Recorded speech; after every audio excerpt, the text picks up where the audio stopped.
പവിത്രം സീരിയലിന്റെ latest episode review ആണ് പറയുന്നത്. അങ്ങനെ എങ്ങനെയൊക്കെയോ കഷ്ടപ്പെട്ടുകൊണ്ട് തന്നെ വിക്രം മാഷിനെ കണ്ടുപിടിക്കുന്നുണ്ട്. ആകെ തളർന്ന് അരികിലേക്ക് ഓടിയെത്തി വിക്രമിനെ കണ്ടതും മാഷിന് നിയന്ത്രണം വിട്ടു. കരഞ്ഞുകൊണ്ട് മാഷ് അവനെ കെട്ടിപ്പിടിച്ചു. ആ കാഴ്ച കണ്ട് വേദ പതുക്കെ ചോദിക്കുന്നുണ്ട്, അച്ഛൻ എങ്ങനെയാണ് ഇവിടെ എത്തിയത്? ആ അഭിലാഷല്ലേ അച്ഛനെ ഇങ്ങോട്ടേക്ക് തട്ടിക്കൊണ്ടുവന്നത് എന്ന് ചോദിക്കും. ഇത് കേട്ട് മാഷ് വിറക്കുന്ന ശബ്ദത്തിൽ തന്നെ പറഞ്ഞു, അവിടെ കുറേ പേരുണ്ടായിരുന്നു മോളെ, ആരുടെയും മുഖം എനിക്ക് നേരാവണ്ണം ഓർമ്മിച്ചെടുക്കാനൊന്നും പറ്റുന്നില്ല എന്ന് പറയും. വിക്രം ആകെ വിഷമത്തോടെ ചോദിച്ചു, അച്ഛൻ എന്തിനാ ഹോസ്പിറ്റലിൽ നിന്നും ആരോടും പറയാതെ ഇങ്ങോട്ടേക്ക് ഇറങ്ങിപ്പോന്നത്? അച്ഛൻ്റെ മനസ്സിൽ അന്നേരം എന്തായിരുന്നു? അമ്മയെയും ഞങ്ങളെയൊക്കെ ഉപേക്ഷിച്ച് ഇങ്ങനെ പോവാൻ അച്ഛന് എങ്ങനെ തോന്നി? അന്നേരം മാഷ് തൻ്റെ അവസ്ഥ വിവരിച്ചു. ആകെ ഭ്രാന്ത് പിടിച്ചതുപോലെ ഒരു അവസ്ഥയായിരുന്നു മോനെ. നിൻ്റെയൊക്കെ മുഖത്ത് നോക്കാൻ എനിക്ക് വലിയ അപകർഷതാബോധമുണ്ടായിരുന്നു. ഉള്ളൊരുകി ഒരു തെറ്റുകാരനെ പോലെ ജീവിക്കാൻ വയ്യാതെ. അയ്യോ മോനെ, എനിക്ക് ഓരോ നിമിഷവും നിന്നെ കാണുമ്പോൾ എൻ്റെ ഉള്ളിൽ എന്താ തോന്നുന്നതെന്ന് മനസ്സിലാക്കണമെങ്കിൽ നീയും ഒരു അച്ഛനാവണം. ഇത് കേട്ടതും വിക്രം സമാധാനിപ്പിച്ചു. അതൊന്നും അച്ഛൻ അറിഞ്ഞുകൊണ്ട് ചെയ്തതൊന്നുമല്ലല്ലോ, വെറും ഒരു തെറ്റിദ്ധാരണയുടെ പുറത്ത് സംഭവിച്ചതല്ലേ. സത്യം പറയാൻ ഞാനും മടിച്ചതല്ലേ എന്നൊക്കെ പറയും. പക്ഷേ വേദയ്ക്ക് എന്തോ ഒരു സംശയം ബാക്കിയുണ്ടായിരുന്നു. അതുമാത്രമല്ല, കാരണം വേറെ എന്തോ ഉണ്ട്. വിനായകേട്ടൻ അച്ഛനോട് വല്ലതും തുറന്നു പറഞ്ഞോ എന്ന് വേദ തിരക്കി. മാഷ് അതീവ ദുഃഖത്തോടെ അത് സമ്മതിച്ചു. അവൻ പറഞ്ഞു, അവനാണ് ആ ചതിയൊക്കെ കാണിച്ചതെന്ന്. സ്വന്തം മക്കൾ തന്നെ അച്ഛനെ ചതിക്കാൻ കൂട്ടുനിൽക്കുമ്പോൾ അത് എങ്ങനെയാ എനിക്ക് സഹിക്കാനാവുക? മാഷ് സങ്കടപ്പെട്ടു. ഇവരുടെ സംസാരം തുടർന്നു കൊണ്ടിരിക്കുന്ന സമയത്ത് തന്നെ അങ്ങോട്ടേക്ക് പോലീസുകാരെത്താണ്. അവർക്കൊപ്പം തന്നെ അഭിലാഷും അവൻ്റെ ഗുണ്ടകളുമുണ്ട്. പോലീസ് മാഷിനോട് ചോദിച്ചു, ഇവർ തന്നെയല്ലേ നിങ്ങളെ ഇങ്ങോട്ടേക്ക് തട്ടിക്കൊണ്ടുവന്നത് എന്ന്.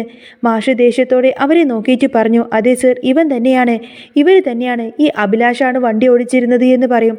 പോലീസ് ഉടനെ വിക്രത്തിനോടും മാഷിനോടും പറഞ്ഞു, നിങ്ങൾ പോലീസ് സ്റ്റേഷൻ വരെയൊന്ന് വരണം, എന്നിട്ട് നിങ്ങൾക്ക് എവിടെ നിന്നും മടങ്ങാമെന്ന് പറയും. ശരിയെന്ന് പറഞ്ഞ് പോലീസ് അഭിലാഷിനെയും സംഘത്തെയും അവിടെ നിന്നും കൊണ്ടുപോയി. പോകുന്ന നിലയിൽ തന്നെ മാഷ് ചോദിക്കുന്നുണ്ട്, കമലയും അവരൊക്കെ എവിടെയാണെന്ന്. വിക്രം പറഞ്ഞു, അവരൊക്കെ റൂമിലുണ്ടാച്ച. അച്ഛനെ കാണാതെ അമ്മ ആകെ വിഷമിച്ചിരിക്കുകയാണ്. ഇതുവരെ ഭക്ഷണം പോലും അമ്മ കഴിച്ചിട്ടില്ല. അമ്മയെക്കുറിച്ചും അച്ഛന് ഒന്ന് ചിന്തിക്കാമായിരുന്നു എന്നും ഓർമ്മപ്പെടുത്താണ് വിക്രം. മാഷ് ഒന്നും തന്നെ മിണ്ടിയില്ല. ശേഷം വിക്രം മാഷിനെ കൂട്ടി പോലീസ് സ്റ്റേഷനിലേക്ക് എത്തുന്നുണ്ട്.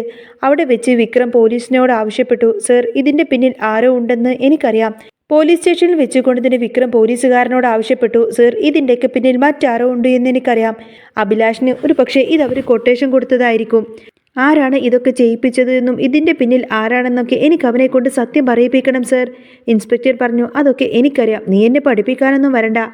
ഇവനെ കൊണ്ട് സത്യം ഞാൻ പറയിപ്പിക്കും. തൽക്കാലം നിങ്ങൾ എവിടെ നിന്നും പോയിക്കോ, നമ്പറും അഡ്രസ്സൊക്കെ ഉണ്ടല്ലോ, എന്തെങ്കിലും ഉണ്ടെങ്കിൽ ഞാൻ വിളിച്ചോളാമെന്നും പറയും. ശരി എന്നൊക്കെ പറഞ്ഞ് അവർ താൽക്കാലികമായി താമസിക്കുന്ന മുറിയിലേക്ക് അവർ തിരിച്ചെത്തുന്നുണ്ട്. സുധാകര മാഷിനെ കണ്ടതോടുകൂടെ തന്നെ കമലമ്മക്ക് ഒരുപാടധികം സന്തോഷമായി. കമലമ്മ ഓടി വന്നിട്ട് മാഷിനെ കെട്ടിപ്പിടിച്ച് പൊട്ടിക്കരയുന്നുണ്ട്. എന്നിട്ട് ചോദിക്കുന്നുണ്ട്, എന്തിനാ മാഷെ ഞങ്ങളെയൊക്കെ ഇങ്ങനെ തനിച്ചാക്കി പോയത്? എന്താ സംഭവിച്ചത്? വിക്രം പറഞ്ഞു, ഇപ്പം അച്ഛനോടൊന്നും ചോദിക്കേണ്ട അമ്മേ, അച്ഛനൊന്ന് റെസ്റ്റ് എടുക്കട്ടെ എന്ന് പറയും. വിശ്വനും സങ്കടത്തോടെ പറഞ്ഞു, ഞങ്ങളെല്ലാവരും പേടിച്ചു പോയി അച്ഛാ. എന്നാലും ഒരു വാക്ക് പോലും പറയാതെ അച്ഛൻ എങ്ങോട്ടായി പോയത് എന്ന് ചോദിക്കും. മാഷ് പറയുന്നുണ്ട്, എനിക്കൊന്ന് കിടക്കണം. കമലവും വിശ്വനും കൂട്ടി മാഷിനെ അകത്തേക്ക് കൊണ്ടുപോയി. വിശ്വൻ വിക്രത്തിനോടും വേദയോടും എന്താണ് ശരിക്കും ഉണ്ടായത് എന്ന് ചോദിച്ചു. വിനായകൻ പേടിച്ചു വിറച്ച് തന്നെ അവിടെ നിൽക്കുന്നുണ്ടായിരുന്നു. വിക്രം ദേഷ്യത്തോട് ചോദിക്കുന്നുണ്ട്, ഏട്ടൻ ഇപ്പോൾ സമാധാനമായല്ലോ അല്ലേ? ഇത്രയും കാലം എല്ലാം ഒളിപ്പിച്ചു വെച്ചിട്ട് അവസാനം മനസ്സ് തകർന്നു കിടക്കുന്ന അച്ഛന് മുന്നിൽ തന്നെ എല്ലാ സത്യങ്ങളും വിളിച്ചു പറയണമായിരുന്നോ? ഇതിന് പിന്നിൽ നന്ദിനി ചേച്ചിയാണോ അതോ ഏട്ടൻ തന്നെയാണോ എന്ന്? വിനായകൻ അന്നേരം ഒന്നും പറയാനാവാതെ തലകുനിച്ച് നിന്നു. നന്ദിനി ഇതെല്ലാം തന്നെ കേട്ടു നിൽക്കുകയാണ്. വിശ്വൻ ചോദിക്കുന്നുണ്ട്, എന്തൊക്കെയാ നിങ്ങൾ ഈ പറയുന്നത്? എന്താടാ ശരിക്കും ഇവിടെ എന്തായി സംഭവിക്കുന്നത്? വിശ്വത്തിന് കാര്യമൊന്നും മനസ്സിലാവുന്നില്ല. വിക്രം പറഞ്ഞു, എല്ലാം അറിയാവുന്ന ഒരാൾ ഇവിടെ ഉണ്ടല്ലോ, ഇയാളോട് തന്നെ എല്ലാം ചോദിച്ചു നോക്ക്, ഇയാൾക്കറിയാം എല്ലാം എന്തൊക്കെയാണ് നടന്നത് എന്ന്. ഇത്രയും പറഞ്ഞുകൊണ്ട് തന്നെ വിക്രം നേരെ പുറത്തേക്ക് പോയി. വേദയും കൂടെ ചെന്ന് ചോദിക്കുന്നുണ്ട്, എന്താ നിങ്ങൾ എന്തായി ആലോചിക്കുന്നത്? നമുക്കിന്ന് തന്നെ ഇവിടെ നിന്നും മടങ്ങാം അല്ലേ വിക്രം? വിക്രം പറയുന്നുണ്ട്, നിങ്ങൾ പോയിക്കോ, ഞാനിപ്പോൾ വരുന്നില്ല. എനിക്കറിയാം ഇതിൻ്റെ പിന്നിൽ ആരാണ് എന്നൊക്കെ. അഭിലാഷിനെ കൊണ്ട് ഇതെല്ലാം ചെയ്യിപ്പിച്ചത് ആരാണെന്ന് അറിഞ്ഞിട്ട് ഞാൻ ഇവിടെ നിന്നും തിരികെ വരുന്നുള്ളൂ എന്ന് പറയും. വേദ പറയുന്നുണ്ട്, അതൊക്കെ പോലീസ് അന്വേഷിച്ചോളും. നിങ്ങളെ തനിച്ചാക്കി ഞങ്ങൾക്കെങ്ങനെ ഇവിടെ നിന്നും പോകാൻ പറ്റുമോ? എന്താ വിക്രം ഈ പറയുന്നത്? വിക്രം ചോദിക്കുന്നുണ്ട്, നിനക്കാരെങ്കിലും സംശയമുണ്ടോ? ആരായിരിക്കും ഇതിൻ്റെ പിന്നിലേ എന്ന് ചോദിക്കും.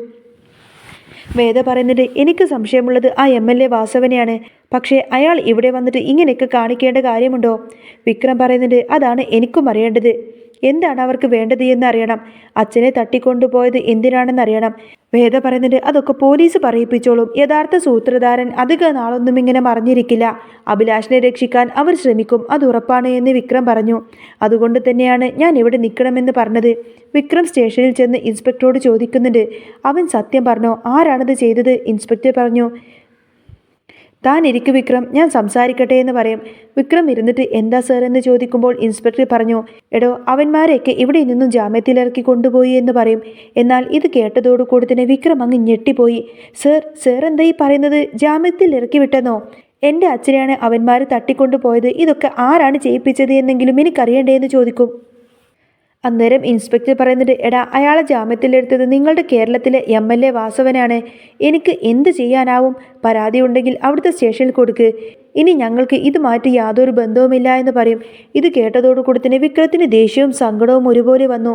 വിക്രം വേദയെ വിളിച്ച് കാര്യങ്ങളെല്ലാം പറഞ്ഞു. വേദ പറയുന്നുണ്ട്, അപ്പോൾ ഇതെല്ലാം ചെയ്യിപ്പിച്ചത് വാസവന്തിനെയാണെന്ന് ഉറപ്പിക്കാമല്ലേ? റൂമിലെത്തിയ വിക്രം മാഷിനോട് ചോദിച്ചു, അച്ഛനെ തട്ടിക്കൊണ്ടുപോകുമ്പോൾ അറിയാവുന്ന ആരെങ്കിലും അതിലുണ്ടായിരുന്നോ എന്ന്. മാഷ് പറയുന്നുണ്ട്, അഭിലാഷാണ് വണ്ടി ഓടിച്ചത്. അടുത്തുള്ള ഒരാൾ മുഖം മൂടിയിട്ടിട്ടുണ്ടായിരുന്നു, പക്ഷേ ആരാണെന്നൊന്നും കാണാൻ പറ്റിയില്ല. വേദയും വിക്രമും അന്നേരം പരസ്പരം നോക്കി. വേദ പറഞ്ഞു, നമുക്ക് ഹോസ്പിറ്റലിലേക്കൊന്ന് പോകണം, നിങ്ങൾ കൂടെ വായോ എന്ന് പറയും. അങ്ങനെ ഹോസ്പിറ്റലിൽ ചെന്ന് CCTV ദൃശ്യമെല്ലാം കാണാമെന്ന് ആവശ്യപ്പെട്ടു. മാഷ് പോയ റോഡും പരിസരവും വേദ ചെക്ക് ചെയ്തു. പെട്ടെന്ന് മാഷിനെ കാണാതാവുന്ന ഭാഗം എത്തിയപ്പോൾ എന്തുകൊണ്ടാണ് ആ ദൃശ്യം പതിയാഞ്ഞത് എന്ന് വേദ ചോദിച്ചു. അന്നേരം അങ്ങോട്ടേക്കുള്ള ദൃശ്യം കിട്ടില്ലെന്ന് അയാൾ പറയാണ്. പുറത്തിറങ്ങിയ വേദ പറഞ്ഞു, ഇതിൽ നിന്നും ഒരു കാര്യം മനസ്സിലായി. പ്ലാൻ പ്രകാരം തന്നെയാണ് അച്ഛനെ തട്ടിക്കൊണ്ടു പോയിരിക്കുന്നത്. നമുക്ക് അങ്ങോട്ടേക്കൊന്ന് പോയി നോക്കാമെന്നൊക്കെ പറഞ്ഞ് അവർ തൊട്ടടുത്തുള്ള ആ ഒരു ചായക്കടയിലേക്ക് പോയി. അങ്ങനെ മാഷിനെ കാണാതായ സ്ഥലത്തെ മെഡിക്കൽ സ്റ്റോറിൽ ചെന്ന് വേദ ചോദിച്ചു, ഞങ്ങൾ ഇന്ന് സഹായിക്കാമോ? ഇന്നലെ ഇവിടെ വെച്ച് ഒരാളെ കാണാതായി, അത് ആരാണെന്നറിയണം. CCTV ഒന്ന് പരിശോധിക്കട്ടെ എന്ന് ചോദിക്കും. സമയമെടുക്കുമെന്ന് അവർ പറഞ്ഞുവെങ്കിലും പ്ലീസ് സഹായിക്കണമെന്ന് വേദ കെഞ്ചിക്കൊണ്ട് പറഞ്ഞു. സ്റ്റാഫ് അതെല്ലാം കാണിച്ചു കൊടുത്തു. അപ്പോഴതാ ഒരു വാന് വന്നു നിർത്തുന്നതും മാഷിനെ അതിൽ കയറ്റി തട്ടിക്കൊണ്ടുപോകുന്നതും എല്ലാം തന്നെ ആ ഒരു ദൃശ്യത്തിൽ കാണുന്നുണ്ട്. വേദ പറയുന്നുണ്ട്, എങ്കിൽ അതിനു മുൻപേയുള്ള ആ ഒരു ദൃശ്യമൊന്ന് കാണിക്കൂ എന്ന് പറയും. അപ്പോഴേക്കും അഭിലാഷ് ഫോണിൽ ആരോടോ സംസാരിക്കുന്നത് കണ്ടു. MLA വാസവൻ അങ്ങോട്ടേക്ക് വരുന്നുണ്ട്. എല്ലാം റെഡിയല്ലേ എന്ന് വാസവൻ ചോദിക്കുമ്പോൾ അഭിലാഷ് പറയുന്നുണ്ട്, ഇവിടെ വെച്ച് പൊക്കിയാൽ ആരും അറിയാൻ പോകുന്നില്ല സർ. വാസവൻ അപ്പോഴേക്കും എല്ലാം തന്നെ പറഞ്ഞതുപോലെ ചെയ്യാമെന്ന് പറയും. ഇതെല്ലാം തന്നെ വിക്രമും കാണുന്നുണ്ടായിരുന്നു. അപ്പോഴാണ് ശ്രീകാന്ത് അങ്ങോട്ടേക്ക് വരുന്നത്. വാസവനെ കൈ കൊടുത്ത് ചിരിച്ച് സംസാരിക്കുന്നത് കണ്ട് വേദ അതിശയത്തോടെ പറഞ്ഞു, ഏട്ടനോ? ഇതെന്താ ഏട്ടൻ? അപ്പോഴേക്കും അയാൾ മുഖം മൂടി ധരിച്ചുകൊണ്ടായിരിക്കും ആ ഒരു കാറിലേക്ക് കയറുന്നത്. ഇതെല്ലാം തന്നെ സ്ക്രീനിലൂടെ കണ്ട വേദ പറയുന്നുണ്ട്, ഇതിൻ്റെ എല്ലാം പിന്നിൽ MLA വാസവൻ മാത്രമല്ല, എൻ്റെ ഏട്ടനുമുണ്ടല്ലേ? വിക്രം പറഞ്ഞു, അച്ഛൻ പറഞ്ഞ ആള് നിന്റെ ഏട്ടനായിരുന്നു, ആ മുഖം മൂടിയിട്ട ആള്. വേദ വിഷമത്തോടെ പറഞ്ഞു, എനിക്കിത് ക്ഷമിക്കാനാവില്ല വിക്രം. എന്തിനാ ഏട്ടൻ നമ്മളെ ഇങ്ങനെ ദ്രോഹിക്കുന്നത്? ഇതിനൊരു അവസാനം കാണണം. എന്ത് വേണമെന്ന് എനിക്കറിയാം. നമുക്ക് അച്ഛനെയും കൂട്ടിയിട്ട് പോകാമെന്ന് പറയും. നീ വിഷമിക്കേണ്ട വേദ, ഏട്ടൻ്റെ ഉദ്ദേശമൊക്കെ എനിക്കറിയാം. ഒരിക്കലും നമ്മൾ സ്വസ്ഥമായി ജീവിക്കാൻ പാടില്ല. അതിനു വേണ്ടിയിട്ട് നിന്റെ ഏട്ടൻ എന്തും ചെയ്യും. ഏട്ടനുള്ള പണി ഞാൻ കൊടുത്തോളാം. അതുപോലെ തന്നെ വാസവൻ്റെ കളിയും ഞാൻ ഇന്ന് തന്നെ അവസാനിപ്പിക്കുന്നുണ്ട് എന്നൊക്കെ പറയും. അന്നേരം വേദ പറയുന്നുണ്ട്, വേണ്ട വിക്രം, ഞാൻ ചിലതൊക്കെ തീരുമാനിച്ചിട്ടുണ്ട്. അവർ തിരികെ അങ്ങനെ മുറിയിലേക്ക് പോയി. എല്ലാവരും അങ്ങനെ സന്തോഷത്തോടു കൂടി തന്നെ തിരിച്ച് നാട്ടിലേക്ക് മടങ്ങുമ്പോൾ വിക്രമും വേദയും മാത്രം സങ്കടം മനസ്സിൽ അടക്കിപ്പിടിച്ചിരിക്കുകയാണ്.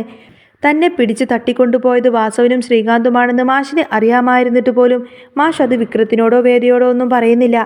വിക്രമും വേദയും ഒരിക്കലും ഒന്നിക്കാൻ പാടില്ല എന്നും അതിനുവേണ്ടി നിങ്ങളെയും കുടുംബത്തെയും എന്തും ചെയ്യുമെന്ന് ശ്രീകാന്ത് മാഷിനെ ഭീഷണിപ്പെടുത്തിയിരുന്നു. അതാലോചിച്ച് മാഷ് ആകെ സങ്കടപ്പെട്ടിരിക്കുകയാണ്.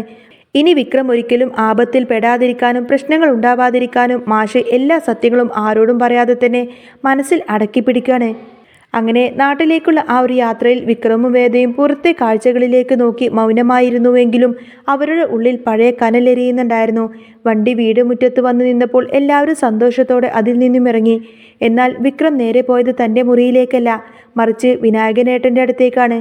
വിനായകേട്ടൻ ആരെയും നോക്കാതെ മാറി നിൽക്കുന്നത് കണ്ടുകൊണ്ട് തന്നെ വിക്രം അവൻ്റെ തോളിൽ പിടിച്ചു തിരിച്ചു.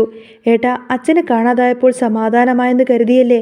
പക്ഷേ ഇനിയിപ്പോൾ കളി ഇപ്പോഴാണ് തുടങ്ങുന്നത്. വിക്രത്തിൻ്റെ ആ പറച്ചിൽ ഒരു തരം പുച്ഛം കലർന്നിരുന്നു. അതേസമയം വേദ തൻ്റെ ഫോൺ റെക്കോർഡിംഗ് ചെയ്ത CCTV ദൃശ്യങ്ങൾ ഓരോന്നോരോന്നായി പരിശോധിക്കുകയായിരുന്നു. ശ്രീകാന്ത് തൻ്റെ ഏട്ടനാണെന്ന് കരുതിയതിൻ്റെ എല്ലാ സ്നേഹവും അവിടെ അവസാനിച്ചിരുന്നു. അവൾ നേരെ ശ്രീകാന്തിൻ്റെ ഓഫീസിലേക്ക് പോവാൻ തീരുമാനിച്ചു. വിക്രം തടയാൻ ശ്രമിച്ചുവെങ്കിലും ഇത് എൻ്റെ കുടുംബ പ്രശ്നമാണ് വിക്രം, എൻ്റെ ഏട്ടൻ ചെയ്ത ചതിക്ക് ഞാൻ തന്നെ മറുപടി കൊടുക്കണമെന്ന് പറഞ്ഞുകൊണ്ട് തന്നെ വേദ അവിടെ നിന്നും ഇറങ്ങി. ഓഫീസിലെത്തിയ വേദ കണ്ടത് ശ്രീകാന്ത് ഒന്നും അറിയാത്ത ഭാവത്തിൽ മോളെ നീ എപ്പോഴാണ് എത്തിയത് എന്നൊക്കെ ചോദിക്കും. മാഷിന് ഇപ്പോൾ എങ്ങനെയുണ്ട് എന്നൊക്കെ ചോദിക്കണേ. ആ ചോദ്യം കേട്ട് വേദ തൻ്റെ ഫോൺ മേശപ്പുറത്തേക്ക് അങ്ങ് വെച്ചു. എന്നിട്ട് ആ ഒരു വീഡിയോ അങ്ങ് പ്ലേ ചെയ്ത് കൊടുത്തു.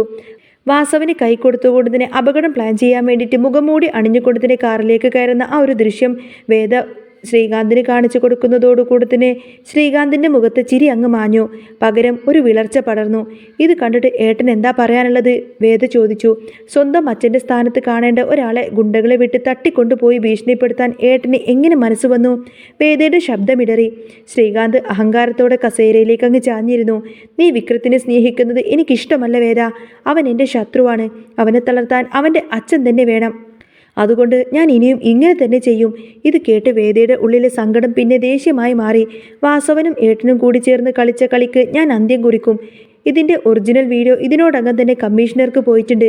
ഏട്ടൻ വിചാരിച്ച പോലെ തന്നെ അച്ഛൻ ഒരിക്കലും പേടിച്ച് നിൽക്കില്ല. വിക്രം വരുന്നുണ്ട് ഏട്ടൻ ചെയ്ത ഓരോ ചതിക്കും കണക്ക് ചോദിക്കാൻ. അന്ന് രാത്രി വീട്ടിൽ വലിയൊരു സംഘർഷം നടന്നു. വിക്രം സത്യങ്ങളെല്ലാം തന്നെ വിനായകനെയും നന്ദിനിയുടെ മുന്നിൽ വെച്ചുകൊണ്ട് തന്നെ വിളിച്ചു പറഞ്ഞു. മാഷപ്പോഴേക്കും ആരും അറിയാതെ തൻ്റെ മുന്നിലിരുന്ന് വിങ്ങി പൊട്ടിക്കരയുകയായിരുന്നു. എന്നാൽ വിക്രം അച്ഛൻ്റെ അരികിലേക്ക് എത്തി കൈകളൊക്കെ ചേർത്ത് പിടിച്ചു. അച്ഛൻ ഇനി ആരെയും പേടിക്കേണ്ട കാര്യമൊന്നുമില്ല. അച്ഛനെ തൊട്ട കൈകൾക്ക് മറുപടി കൊടുക്കാൻ ഈ മകൻ ഇവിടെയുണ്ട്. വിക്രം മാഷിൻ്റെ വാക്കുകൾക്കായി കാത്തു നിൽക്കാതെ വാസവൻ്റെ താവളത്തിലേക്ക് കുതിച്ചു.